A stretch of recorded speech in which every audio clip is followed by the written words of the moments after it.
Salut tout le monde! Dans le jeu vidéo Mario Kart, le but est de faire la course avec des petites voitures, les karts, sur un circuit. Il s'agit de bien conduire et vite, l'objectif étant de finir premier de la course. Pour les débutants dans Mario Kart, il y a l'aide à la conduite, l'accélération automatique qui permet d'avancer tout seul, et le kart téléguidé pour ne pas sortir de la piste. C'est plus facile de jouer avec l'aide à la conduite, même si cela va un tout petit peu moins vite. Quelle que soit l'expérience du joueur, il est possible de finir la course. Faisons un parallèle avec la vie chrétienne. Dans la vie chrétienne, l'objectif n'est pas de finir premier de la course devant les autres. L'objectif, c'est de finir la course, d'arriver au bout du chemin, de la marche avec Dieu, jusqu'au retour du Seigneur. Comment vivons-nous notre vie chrétienne?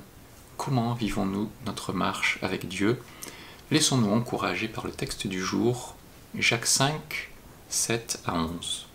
Soyez donc patients, frères et sœurs, jusqu'au retour du Seigneur. Voyez le cultivateur.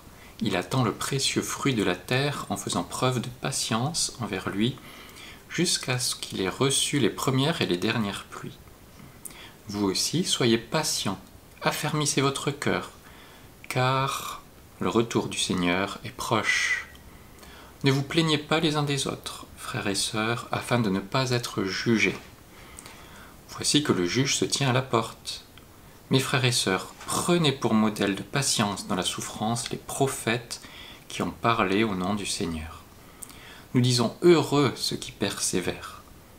Vous avez entendu parler de la persévérance de Job, et vous avez vu la fin que le Seigneur lui a accordée, car le Seigneur est plein de tendresse et de compassion. Ce texte nous encourage premièrement à être patients jusqu'au retour du Seigneur. Il nous encourage deuxièmement à ne pas se plaindre les uns des autres, et il nous encourage troisièmement à être heureux dans la persévérance. Premièrement, soyez patients jusqu'au retour du Seigneur.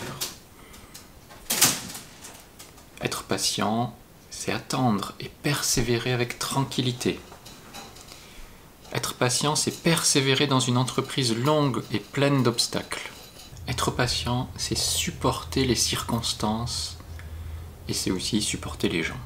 Par contre, être patient, ce n'est pas supporter l'injustice.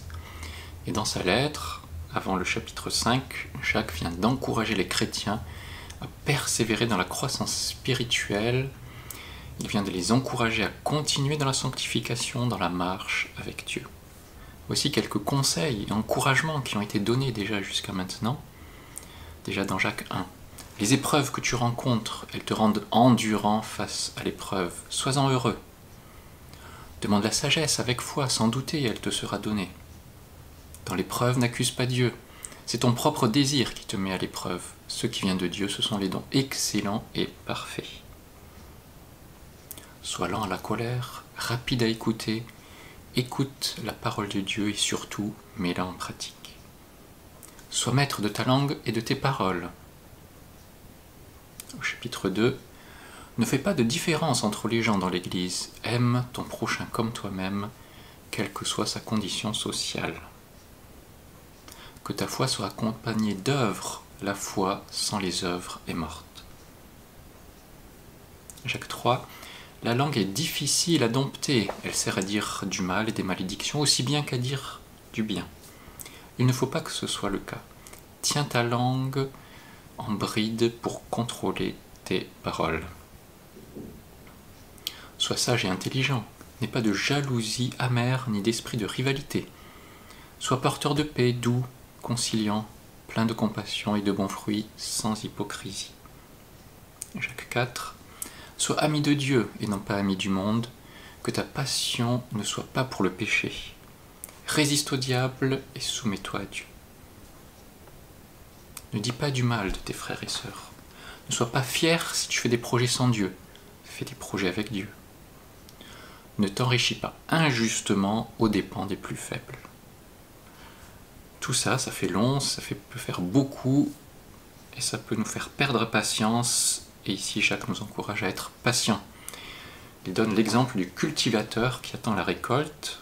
Vous voyez le cultivateur, il attend le précieux fruit de la terre en faisant preuve de patience envers lui jusqu'à ce qu'il ait reçu les premières et les dernières pluies. L'agriculteur des temps anciens dépendait de la terre qui fait pousser les plantes. Ce n'était pas simple, encore maintenant ce n'est pas simple. Il peut y avoir des insectes ravageurs, des champignons, des animaux qui mangent les récoltes, la sécheresse, les inondations. Si la récolte est bonne, c'est quelque chose de précieux. À l'époque, l'agriculteur ne contrôlait pas grand-chose, il devait donc être très patient.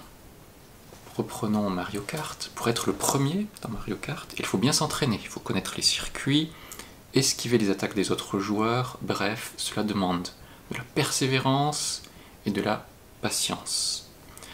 Même si le but de la vie chrétienne n'est pas de terminer le premier, le but est bien de finir la course, il faut aussi être patient et persévérant jusqu'au retour du Seigneur. Vous aussi, soyez patient, affermissez votre cœur, car le retour du Seigneur est proche. Le retour du Seigneur, voilà l'espérance chrétienne. Le Seigneur Jésus va revenir sur la terre. Dieu est déjà présent dans le monde qu'il soutient.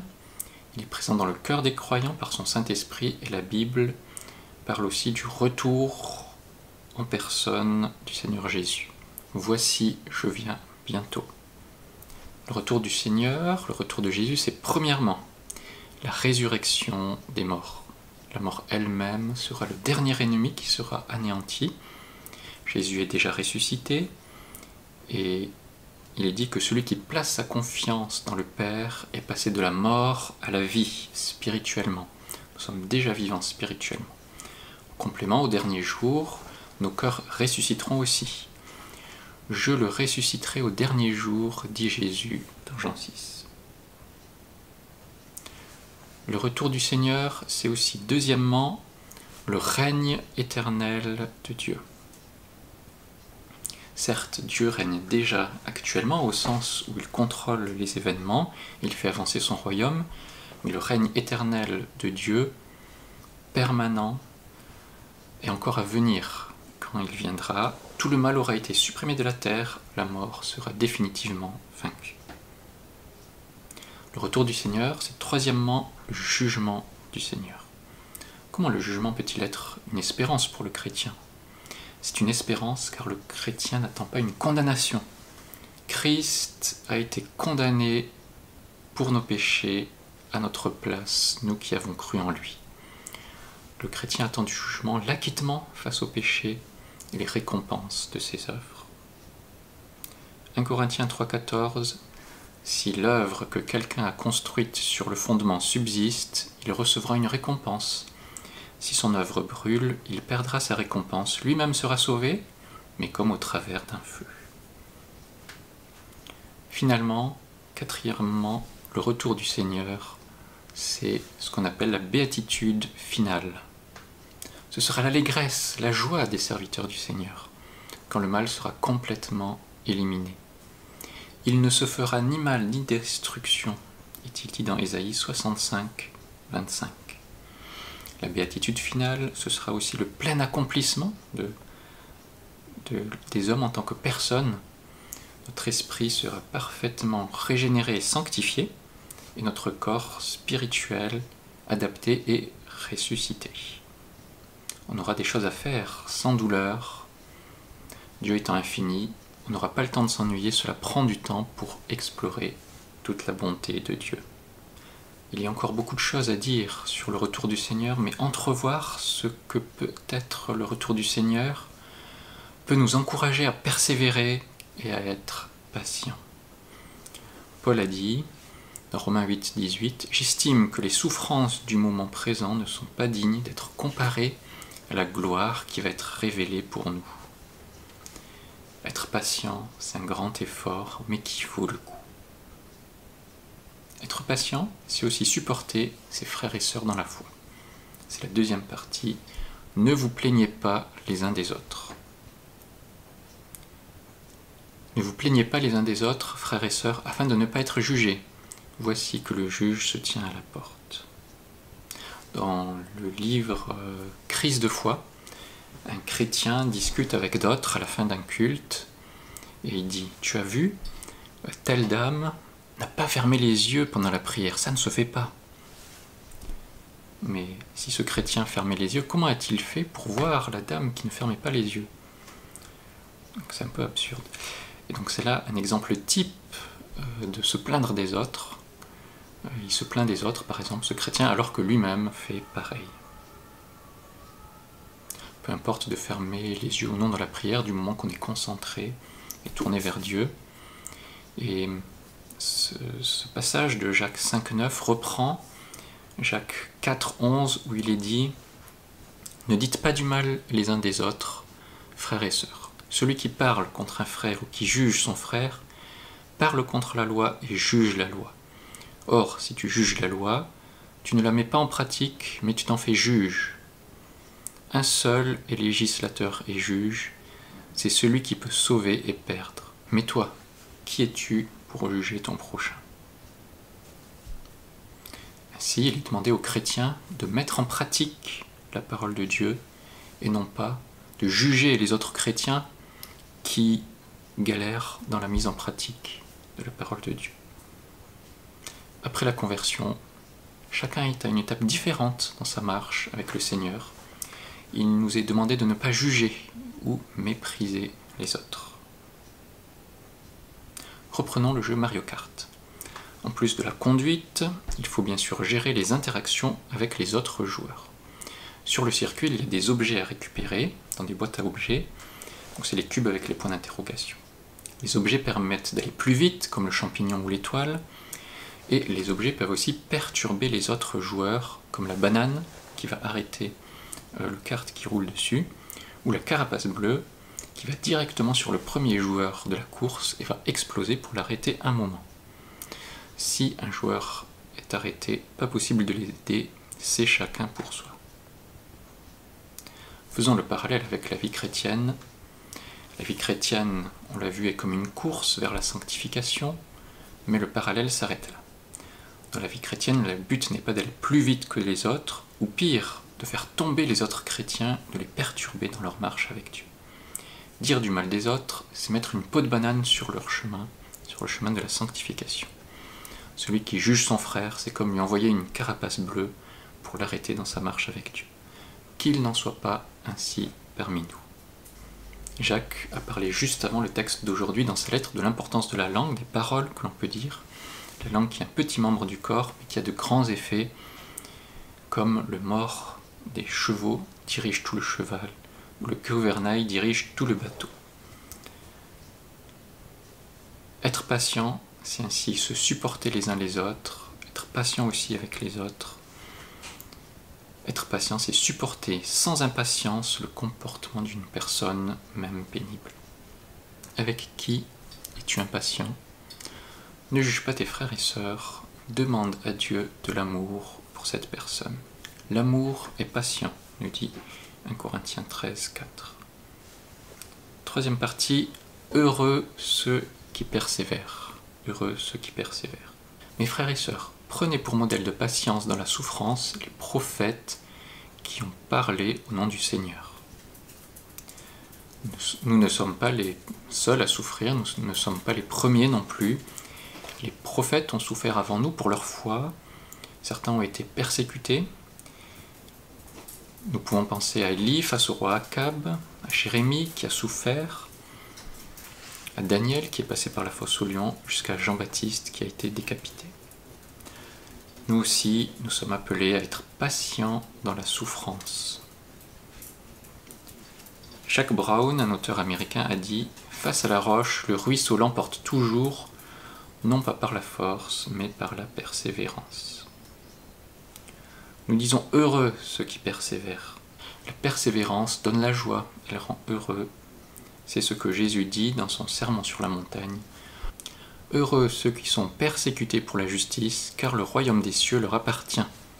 Heureux serez-vous lorsqu'on vous insultera, lorsqu'on vous persécutera, et qu'on dira faussement de vous toutes sortes de mal à cause de moi. » Certains pensent que la foi, c'est vivre dans le renoncement et la tristesse. Ce n'est pas le cas. Ou encore que la foi, c'est rechercher la souffrance. non plus. Au contraire, vivre la foi, c'est être vraiment heureux en Dieu. Malgré les difficultés, être heureux, ça fait partie de l'objectif de la vie chrétienne. Être heureux avec Christ dès ici, sur la terre, et oui, bien sûr, avec lui quand il reviendra. Vous avez entendu parler de la persévérance de Job, et vous avez vu la fin que le Seigneur lui a accordée. Dans la Bible, celui qui a le plus souffert après Jésus est certainement Job, et donc une personne qui a tout perdu dans sa vie, qui était prospère dans son travail, dans sa famille. Il a tout perdu sans jamais comprendre pourquoi. Et après un long moment de difficulté, finalement ses souffrances ont cessé et il a été réhabilité dans sa situation. Malgré les tempêtes qui peuvent survenir dans notre vie, Dieu est au contrôle de toutes choses. L'histoire se finit bien pour Job. Et dans 1 Pierre 4, 12, il est dit « Mes bien-aimés, ne soyez pas surpris de la fournaise qui sévit parmi vous pour vous éprouver, comme s'il vous arrivait quelque chose d'étrange.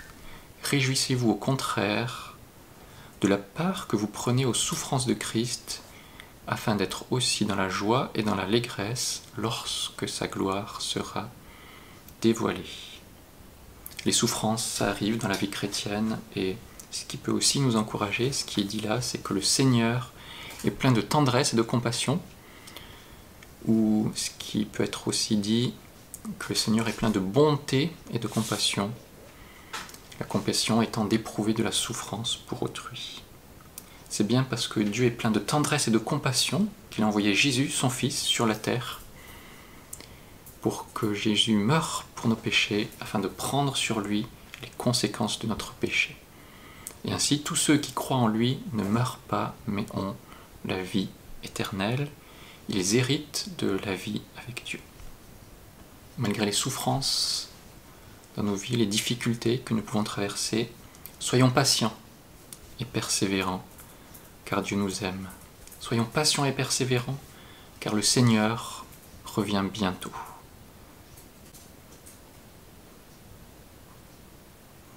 Ce poème peut nous encourager que la patience et la persévérance soient les anses du panier de nos vies pour Jésus-Christ.